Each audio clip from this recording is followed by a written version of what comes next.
ദൈവ സ്നേഹത്തിൽ നമ്മളെ കാത്തു സൂക്ഷിക്കേണ്ടതാണ്. പാപമംഗലമായ ഈ ലോകത്തിൽ നമ്മൾ ജീവിക്കുമ്പോൾ അനേക കറകൾ നമ്മുടെ ജീവിതത്തിലേക്ക് പറ്റുവാൻ ഇടയായിത്തീരും.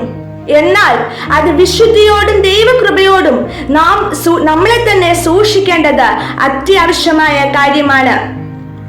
അടുത്തതായിട്ട് നമുക്ക് അവിടെ കാണുവാൻ സാധിക്കുന്നുണ്ട്, വിശുദ്ധന്മാർക്ക് വേണ്ടി ദൈവം ഭരമേൽപ്പിച്ചിരിക്കുന്ന അതിമഹത്തായ ഒരു വിശ്വാസമുണ്ട്.